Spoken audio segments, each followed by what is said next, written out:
pobreza hacen que miremos una vez más a un panorama del que no tenemos que olvidarnos, insistimos. En el Gran Córdoba 35,5, en el país 38,1 ¿era? 38,1. Contra 53 sí, casi que había la última vez, con lo cual es una baja considerable, pero sigue siendo un nivel altísimo de pobreza. Sí, sobre todo porque el INDEC mide en función de los ingresos. Entonces, si los alimentos, que fue donde se puso el foco para bajar la inflación, bajaron, y los ingresos, porque la ayuda alimentaria, la tarjeta alimentaria y demás, crecieron por encima de la inflación, se explica esa baja fuerte entre el primer semestre y el segundo. Ahora, los otros indicadores que tienen que ver con la calidad de vida de las personas, que hacen al ambiente en el que están, una casa decente, cloacas, luz, acceso a la escuela, poder salir de tu casa sin problemas cuando llueve.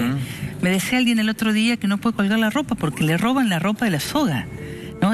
Eso que tiene que ver con la marginalidad y la postergación hace a una pobreza estructural que dicen los optimistas que por lo menos 15 años de crecimiento sostenido al 5% para poder 15 años, derrotarla. Si hace las cosas que hay que hacer. Haciendo las cosas bien, claro. Bueno, Néstor, contanos, ¿cómo estás? Hola, Néstor.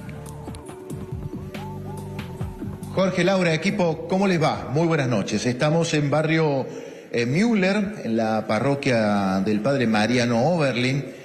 ¿Y por qué vamos a charlar con él? Porque es un referente que desde hace muchísimos años está peleando contra este flagelo, pero ustedes, en lo que decían recién en el piso, avalan lo que el padre me decía recién fuera de cámara.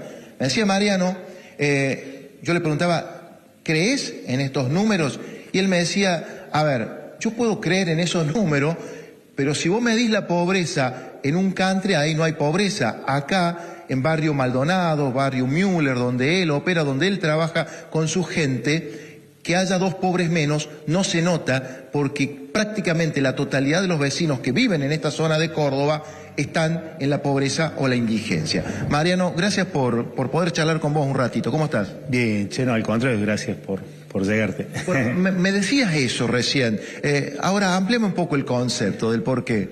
No, bueno, digo, hacia la pobreza es una estadística general de una ciudad, de un país, de una provincia, que tiene su sentido, por supuesto, pero que por ahí, por lo menos la zona que abarca la parroquia, quizás no sigue el mismo ritmo, porque estamos hablando de 2 barrios muy humildes, considerados zona roja en todas las estadísticas, como Müller y Maldonado, y 6 villas, ¿no? Entonces, una gran cantidad de gente de esta barriada, digamos, está bajo la línea de pobreza, sufre todas las consecuencias de eso, en algunos casos incluso bajo la línea de indigencia. Entonces, por ahí las estadísticas, a ver, si a lo mejor hoy en el país es el 38%, capaz que acá es el 80%, capaz que antes era el 85%, el 90%, o sea, digamos, no es que se lo vive tan día a día eso, ¿no?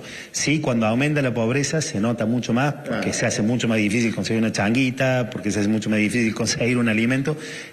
Cuando baja quizás se descomprime un poquito la cosa, pero no deja de ser un porcentaje altísimo el que vive bajo la línea de pobreza, ¿no? Hoy los chicos tienen un refrán, no diré nada, pero habrá señales, suelen decir. Y quizás no se dirá nada, pero habrá señales de que, por ejemplo, esa comida que tenés ahí a tu espalda desaparezca, no esté, no la necesites. Será la señal de que en una de esas efectivamente se está plasmando el salir de la pobreza o la indigencia, ¿no?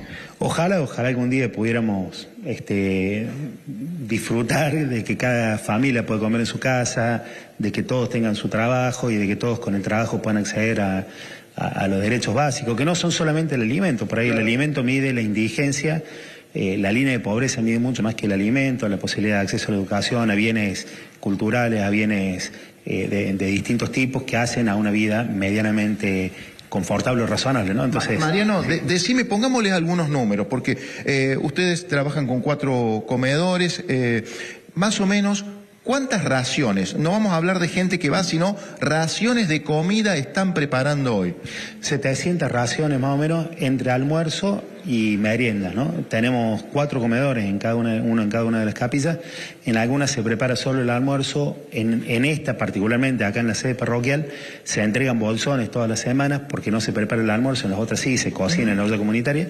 Y en alguna de las capillas se entrega también merienda. En total son más o menos 700. ¿Y eso se mantiene en el tiempo? ¿Vos ves que baja o por el contrario sube en estos meses?